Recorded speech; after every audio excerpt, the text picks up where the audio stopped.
わしはけたものじゃクズじゃ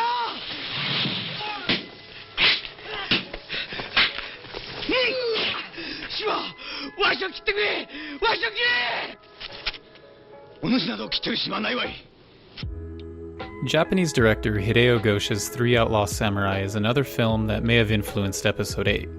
Rian Johnson highlighted the look and feel of its sword fights, and its general sense of pulpy fun. It's an origin story to the TV series of the same name, revealing how the three Ronin, or masterless samurai, came to be in each other's company. おい、お主らこれから一体どこへ行くつもりだ。お主こそどこへ行く。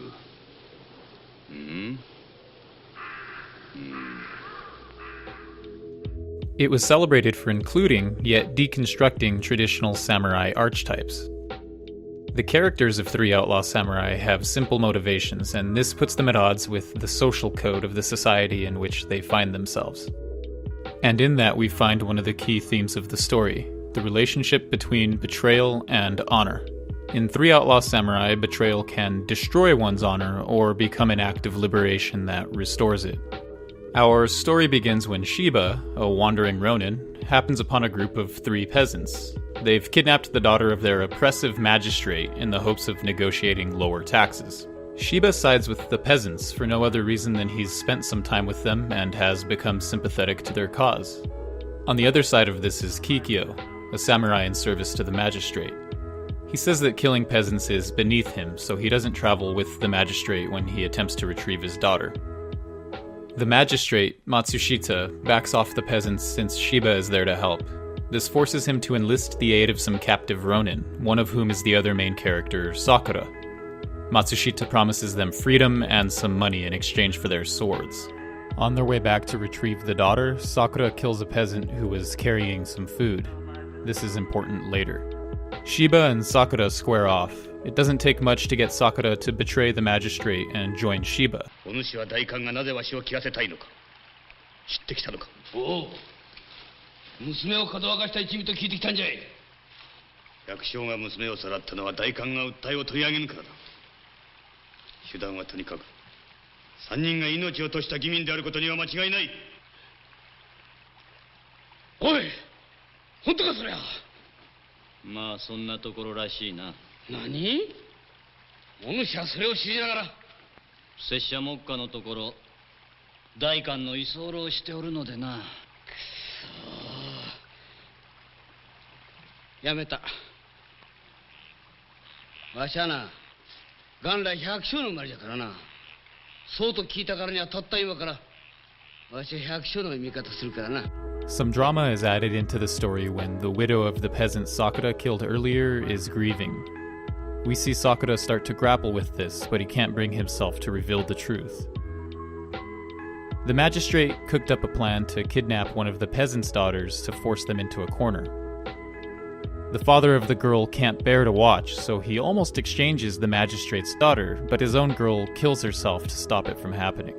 At this point, Shiba makes an offer to the magistrate. He will release his daughter if the magistrate chooses only to punish Shiba, but let the peasants go free. The magistrate agrees. Shiba bears his 100 lashes while the daughter listens. She begs her father to stop, but ultimately he doesn't. It turns out that the magistrate lied. He locks up Shiba after his lashes and betrays the three peasants responsible for kidnapping his daughter, ordering their execution. The plot thickens with another betrayal. This time it's the Ronin who carried out the magistrate's execution order. They were supposed to retrieve a petition of demands that the peasants were going to give to the magistrate's lord. They lost it, but they claim they have it hidden so they can extort more money from the magistrate. The magistrate deceives these Ronin as well. He gets them to agree to a meeting in a forest, then sends two more henchmen to kill them all. By this point, the widow from earlier has fallen in love with Sakura, her husband's murderer. He finally reveals that it was him, begs her forgiveness, and then runs away. Shiba manages to escape with the aid of both Kikyo and the daughter of the magistrate, but Kikyo doesn't join him yet. I guess at this point, the magistrate doesn't trust Kikyo anymore either, so he sends three more Ronin to kill him, but he triumphs. Finally, he sets out to team up with both Shiba and Sakura. Sakura briefly betrays the other two when the widow, who he has also fallen in love with, is taken by the magistrate to get him to reveal where the petition is. It was Sakura who discovered it while getting water for Shiba's wounds. One of the Lord's men shows up and chastises Matsushita for being completely incompetent. He says he'll be the one to finish off the samurai and bring this conflict to an end. The stage is set for the final showdown, but without Sakura, who is fleeing with the widow. The fight begins with just Shiba and Kikyo allied. Sakura wrestles with his decision to abandon them, ultimately deciding to go back and join the fight. Together, the three of them dispatch all of their contenders, but Shiba himself personally squares up against the Lord's subordinate to end the fight, then goes to exact his vengeance on the magistrate. It is the magistrate's daughter who convinces Shiba to spare his life, but he still cuts off his hair in order to shame him. The film ends with our Three Outlaw Samurai using the daughter's hairpiece as a compass. これで決めるか。